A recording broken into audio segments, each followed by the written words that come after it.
इस वीडियो में मैं आपको हिंदी वर्णमाला के बारे में बताऊंगा तथा स्वर्ण वर्ण एवं व्यंजन वर्ण किसे कहते हैं, वर्णमाला किसे कहते हैं, स्वर्ण वर्ण किसे कहते हैं एवं व्यंजन वर्ण किसे कहते हैं। तो आइए जानते हैं। सबसे पहले हम यहाँ पे शुरू करेंगे वर्णमाला किसे कहते हैं। आप यहाँ देखेंगे कि वर्णमाला किसे कहते हैं। किसी भी भाषा में प्रयोग होने वाले वर्णों के व्यवस्थित समूह को वर्णमाला कहते हैं। किसी भी भाषा हो सकती है, हिंदी हो सकती है, अंग्रेजी हो सकती है, बांग्ला हो सकती है, असामीज हो सकती है, उर्दू हो सकती है। हर भाषा की वर्ण होती है, यानी एक एक वर्ण को मिलाकर ही जो है शब्द बनते हैं। तो यही से कहे किसी भाषा में प्रयोग होने वाले वर्णों के व्यवस्थित समूह को वर्णमाला कहते हैं। आपने अगर क्लास 1, 2, 3 में देखे होगा, अगर पढ़े होंगे तो आपको पता होगा, याद होगा कि हम लोग को पहले वर्ण विच्छेद के बारे में बताया गया था कि मान लीजिए महर्षि का वर्ण विच्छेद कीजिए, तो हम लोग क्या करते थे, उसको एक एक वर्ण को अलग अलग करके उनको वर्ण विच्छेद करते थे। या विद्यालय का वर्ण विच्छेद, तो विद्यालय को एक एक वर्ण को अलग अलग करके विद्यालय लिखते थे, यानी वर्ण विच्छेद कीजिए। किसी भी वर्ण समूह देते और बोलते वर्ण विच्छेद कीजिए। विद्यालय का, विद्यार्थी का, है ना, सूर्योदय का, काफ़ी सारे ऐसे वर्ण थे जिसके हमें वर्ण विच्छेद के लिए बोला जाता है। उसे हम एक एक वर्ण को अलग अलग करके लिखते थे, उसे वर्ण विच्छेद कहते थे। तो वर्ण विच्छेद वही है, किसी जो शब्द को अलग अलग वर्ण में उसको डिवाइड कर दे, उसको भाग कर दे, वह वर्ण विच्छेद कहलाता है। तो किसी भाषा में प्रयोग होने वाले वर्णों के व्यवस्थित समूह को वर्णमाला कहते हैं। हिंदी की वर्णमाला की बात करें तो वर्णमाला देख सकते हैं आप, अ, आ, ई, छोटी ई, बड़ी ई, छोटा ओ, बड़ा ओ, री, ए, ऐ, ओ, औ, अंग, अ। ये हमारा वर्णमाला और ये आपके नीचे से स्वर्ण वर्ण बोलते हैं। मैं इसे आगे बताऊंगा आपको, इसलिए घबराने की ज़रूरत नहीं है। ये स्वर्ण वर्ण है। और क, ख, ग, घ, अंग, च, छ, ज, झ, य, ट, ठ, ड, ढ, न, ट, ठ, ड, ढ, ढ, न। यहाँ आपका ट थ दो एक ही साथ, लेकिन ये छोटी वाली है ट ठ, ये बड़ी वाली है। ये आपको याद रखना है, क्योंकि मैं दोनों को एक साथ बार ट इसको भी पढ़ते, ट इसको भी पढ़ते हैं, ठ इसको भी पढ़ते हैं, ठ इसको भी, लेकिन यह छोटी वाली है, बड़ी वाली है। इसका प, फ, ब, भ, म। यहाँ आप देख सकते हैं कि मैंने क ख के नीचे में हलंत दे रखा है। यहाँ आप देख सकते हैं कि क के नीचे हलंत है, यानी कि आधा है। यह कोई भी वर्ण आपको स्वर और व्यंजन दोनों वर्ण मिलाकर ही बनता है। जैसे क प्लस अ तभी जाकर वो क होगा, ख प्लस अ तभी जाकर वो ख होगा। यानी स्वर वर्ण और व्यंजन दोनों मिलकर ही एक वर्ण बनता है। ये स्वर्ण वर्ण, ये हुआ व्यंजन वर्ण। मैं आपको बाद में इसके बारे में बताने वाला हूँ। इसे व्यंजन वर्ण कहते हैं। तो आपने देखिए स्वर्ण व्यंजन वर्ण। थोड़े और ऊपर चलते हैं। मैं पूरा बेसिक से आपको समझा रहा हूँ ताकि कोई किसी को अगर समझ में नहीं आए तो वो अच्छे से समझ जाए। यहाँ आप देख सकते य, र, ल, व, टलव्य स, मूर्धन्य स, दंत्य स। यह तीन जो स है, जो इंग्लिश मीडियम के स्टूडेंट को काफ़ी कन्फ्यूजन कर देता है। वह कौन सा स कहाँ लिखे, कौन सा क स कहाँ लिखे, वह लिख नहीं पाते, कभी कभी गलती कर देते हैं। इसको तलव्य स बोलते हैं, इसको मूर्धन्य स बोलते हैं, इसको दंत्य स बोलते हैं। ह, छ, त्र, ज्ञ, स्र, र, ढ। यह पहले नहीं था, लेकिन अभी इस दो वर्ण को और जोड़ा गया है। पहले य, र, ल, व, तलव्य स, मूर्धन्य स, दंत्य छ, ह, छ, त्र, ज्ञ तक ही था, और ये तीन आपका जो है बाद में जोड़ा गया, क्योंकि मानक हिंदी होने के बाद में काफ़ी सारे हिंदी में चेंजिंग लाया गया था। वर्ण के दो भेद हैं। मैंने तो वहाँ वर्ण के पढ़ लिया कि वर्ण किससे कहते हैं। इसका वर्ण के दो भेद है। पहला है स्वर्ण वर्ण और व्यंजन वर्ण। आपने पढ़ा होगा स्वर्ण वर्ण, व्यंजन वर्ण। स्वर्ण किससे, अ, आ, जो है वह स्वर्ण वर्ण है और क ख ग घ जो है वह व्यंजन वर्ण है। तो स्वर्ण वर्ण किसे कहते हैं और व्यंजन वर्ण किसे कहते हैं, आइए देखते हैं।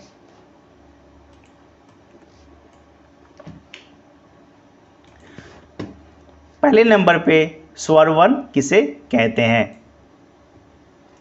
जिन ध्वनियों के उच्चारण करते समय, कोई भी ध्वनि कोई भी भाषा जब हम उच्चारण करते हैं तो मुंह से बोलते हैं। जब भी हम अभी भी बोले तो क्या हो रहा है कि हमारे मुंह से एक ध्वनि निकल रहा है, भाषा निकल रहा है, ध्वनि निकल रहा है। कोई वर्ड मैं बोल रहा तो कभी जीभ मेरा ऊपर जा रहा है, कभी नीचे जा रहा है, कभी नाक से आवाज़ निकल रहा है, कभी क्या है तालू से आवाज़ निकल रहा है। तो वो क्या होता है, मुंह में एक वर्क हो रहा है, काम हो रहा है। ध्वनि हमारी हर जगह से टकरा करके, कहीं तालू से टकराती है, कभी दांत से टकरा के वो बाहर निकलती है। तो जिन ध्वनियों के उच्चारण करते समय, हम ध्वनि अभी उच्चारण करते हैं तो जो ध्वनि उच्चारण करते समय हमारी सांस बिना किसी रुकावट के बाहर निकलती है उसे स्वर्ण वर्ण कहते हैं। तो जिन ध्वनियों को उच्चारण करते समय हमारी सांस बिना किसी रुकावट के, कोई वर्ण हम जब बात करते हैं तो कभी कभी देखिएगा कि हमारा सांस फूल, ज़्यादा हम बातें करते हैं तो कभी कभी देखिएगा कि हमारा सांस फूलने लगता है। क्यों? क्योंकि हम जब बातें बोलते हैं, वर्ड जब बोलते हैं तो कोई कोई वर्ण है जो हमारी सांस को रोक देता है, इसलिए हमारी सांस फूलने लगती है ज़्यादा हम बोलते हैं तो जिन ध्वनि को उच्चारण करते समय हमारी सांस बिना किसी रुकावट, मतलब हमारी सांस में कोई रुकावट नहीं है, डायरेक्ट वो बाहर ध्वनि आ जाती है, सांस बिना किसी रुकावट के बाहर निकलती है, उसे हम स्वर्ण वर्ण कहते हैं। तो पहले आप क्लियर हो गया, जिन ध्वनियों के उच्चारण करते समय हमारी सांस या श्वास बिना किसी रुकावट के बाहर निकलती है उसे हम स्वर्ण वर्ण कहते हैं। हिंदी में स्वर कितने हैं? 11 है। अ, आ, ई यानी छोटी, बड़ी, छोटा ओ, बड़ा ओ, री, ए, ऐ, ओ, औ। अंग और आ जो है यह स्वर में नहीं आता, यह आपको याद रखना है। नेक्स्ट बात करें तो स्वर के भेद, क्योंकि स्वर तो हो गया, स्वर के भी भेद होते हैं, जिसमें कौन सा स्वर कहाँ बोला जाता है, कि कौन सा स्वर के क्या बोलते हैं, वो भी आपको देखने को मिलता है। तो स्वर के 3 भेद हैं, जिसमें पहले नंबर पे ह्रस्व स्वर, जिसमें अ, ई, छोटा ओ, री आते हैं। नंबर 2 पे है दीर्घ स्वर, जिसमें आ, बड़ी ई, बड़ा ओ, ए, ऐ, ओ, औ आदि आते हैं। नंबर 3 पे है प्लुत स्वर, जो ओम, जिसमें क्या होता है, हास्य, सीधी भाषा में बोले तो हास्य स्वर में क्या होता है कि जब हम कोई भाषा बोलते हैं, कोई भी वर्ड बोलते हैं तो वह कम समय लेता है, वह हास्य स्वर। जो थोड़ा सा ज़्यादा समय लेता है वह दीर्घ स्वर, और जो काफ़ी ज़्यादा समय लेता है वो ओम। जैसे हास्य स्वर अ, देखिए अब मैं बोल रहा हूँ अ, ई, वह हमें बहुत कम ही समय ले रहा है। लेकिन दीर्घ स्वर देखिए आ, ई, तो अ के मुकाबले में पर आ में थोड़ा समय हमारा ज़्यादा लग रहा है। जैसे अ, ई, अब जैसे आ, ई, तो अ के मुकाबले आ में ज़्यादा समय ले रहा है, छोटी ई के मुकाबले बड़ी ई में ज़्यादा समय ले रहा है, छोटा ओ के मुकाबले बड़ा ओ में ज़्यादा समय रहती है, यही दीर्घ स्वर हुआ। प्लुत स्वर उसे जो काफ़ी ज़्यादा समय ले लेते, जैसे ओम, देखिए आप अ, आ, ये थोड़ा कम ले गए, ओम, और ये मुझे थोड़ा समय ज़्यादा लग रहा है।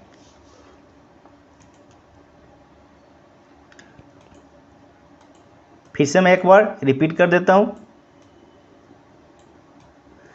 वर्णमाला किसे कहते हैं? किसी भाषा में प्रयोग होने वाले वर्णों के व्यवस्थित समूह को वर्णमाला कहते हैं। वर्णमाला कितने हैं तो आप देख सकते हैं यहाँ में हिंदी की वर्णमाला में अ, आ, छोटी, बड़ी, छोटा ऊ, बड़ा ऊ, री, ए, ओ, औ, अंग, अ। वर्णमाला की संख्या अलग है, लेकिन स्वर वर्ण और व्यंजन वर्ण की संख्या अलग है, यह आपको याद रखना है। कभी कभी क्या होता है कि वर्णमाला को हम स्वर वर्ण व्यंजन वर्ण में गिन देते हैं और इसकी संख्या ज़्यादा हो जाती है, इसलिए आपको याद रखना है स्वर वर्ण की संख्या वर्णमाला से थोड़ी कम है और व्यंजन वर्ण की संख्या भी वर्णमाला यहाँ में जो दी गई उससे थोड़ी कम है। आगे पेज में मैं आपको बताऊंगा।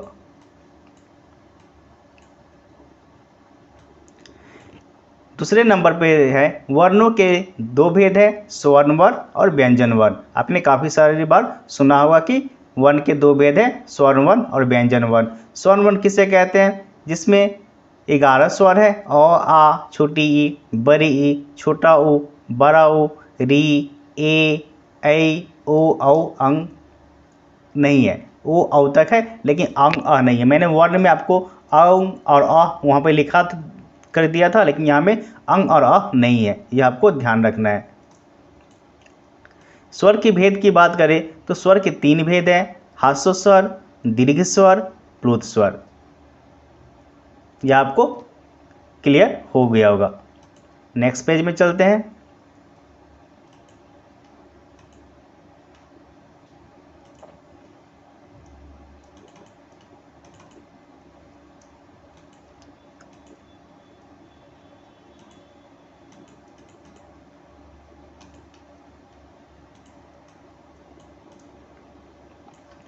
मैंने पहले पेज में आपको स्वर्ण वर्ण के बारे में बताया था। अब मैं आपको व्यंजन वर्ण के बारे में बताने वाला हूँ। व्यंजन वर्ण किसे कहते हैं? क्योंकि वर्ण के दो भाग थे, स्वर्ण वर्ण और व्यंजन वर्ण। स्वर्ण वर्ण के बारे में मैंने पहले आपको दिखा दिया, अभी मैं व्यंजन वर्ण के बारे में चर्चा करूँगा। जिन ध्वनियों के उच्चारण करते समय हमारी सांस मुख के किसी भाग से टकराकर या रगड़कर बाहर निकलती है, उन्हें हम व्यंजन वर्ण कहते हैं। तो जिन ध्वनियों के उच्चारण करते समय हमारी सांस, क्योंकि जब हम कोई भी वर्ण उच्चारण करते हैं तो हम सांस लेते हैं तो वह उससे टकराती भी है। तो क्योंकि ये भाषा विज्ञान में आपको पता चल जाएगा कि ध्वनि क्या होती है, यह मैं आपको बाद में बताऊंगा, क्योंकि ये बेसिक मैं क्लास ले रहा हूँ, धीरे धीरे मैं एडवांस क्लास भी लूँगा। जिन ध्वनियों के उच्चारण करते समय हमारी सांस मुख के किसी भाग से टकराकर बाहर निकलती है, उन्हें हम व्यंजन वर्ण कहते हैं। यह आपको याद रखना है। काफ़ी बार इसकी परिभाषा पूछी जाती है कि स्वर्ण वर्ण की परिभाषा दीजिए या व्यंजन वर्ण की परिभाषा दीजिए। यह आपको याद रखना है, स्वर्ण वर्ण किसे कहते हैं और व्यंजन वर्ण किसे कहते हैं। स्वर्ण वर्ण की परिभाषा दीजिए और व्यंजन वर्ण की परिभाषा दीजिए, ये दोनों एक ही बात है। काफ़ी सारे इंग्लिश मीडियम के स्टूडेंट होते हैं, वह परिभाषा को अलग कुछ समझ लेते हैं और किसे कहते हैं को अलग समझ लेते हैं, लेकिन यह दोनों एक ही है। तो ये आपको याद रखना है जो इंग्लिश मीडियम के स्टूडेंट है। हिंदी में 33 व्यंजन है, यह आपको याद रखना है। क ख ग घ अंग, च छ, यहाँ में छ होगा, यहाँ टाइप रॉन्ग हो गया है, मैं छ दे देता हूँ। च छ ज झ य, ट ठ ड ढ न, ट ठ, यहाँ भी थोड़ा रॉन्ग हो गया है, इसको मैं ठीक कर देता हूँ, यहाँ में थ होगा। त थ द ध न, प फ ब भ म, य र ल व, तलव्य स, मूर्धन्य स, दंत्य स। यह 3 स में काफ़ी कन्फ्यूजन हो जाता है कभी कभी किसी किसी को कि कौन सा स किसको क्या बोलते हैं। इसको तलव्य स बोलते हैं, इसको मूर्धन्य स बोलते हैं, इसको दंत्य स बोलते हैं। हाँ, यहाँ आप देख सकेंगे कि मैंने यहाँ पे य ल से ह तक ही लिया है, छ त्र ज्ञ यहाँ पे नहीं लिया, क्योंकि यह व्यंजन वर्ण में नहीं आता है। वो वर्ण में तो आता है लेकिन व्यंजन वर्ण में नहीं आता। जैसे मैं आपको स्वर्ण वर्ण में बता के दिया था कि वहाँ वर्ण में मैंने लिखा था, लेकिन जो स्वर्ण वर्ण में मैंने थोड़ा वर्ड कमा दिया था। तो व्यंजन वर्ण में भी ऐसी है, आपको य र ल स ह तक ही व्यंजन होता है, यानी 33 व्यंजन हिंदी में होते हैं। यह आपको याद रखना है।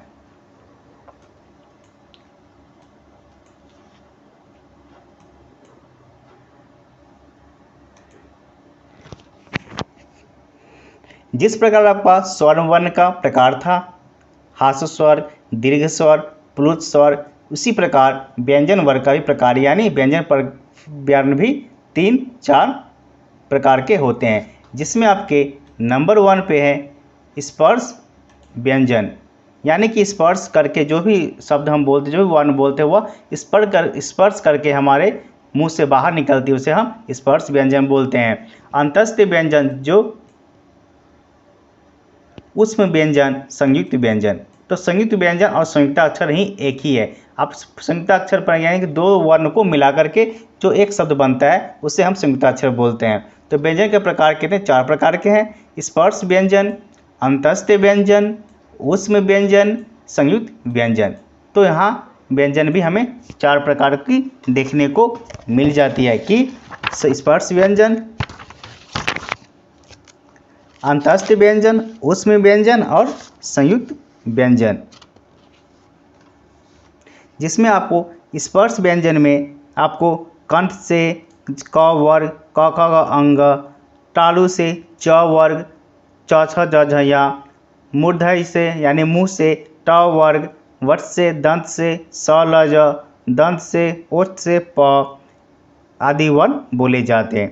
अंतस्थ व्यंजन की बात करें तो इसमें आपको य, र, ल, व आदि वर्ण आते हैं।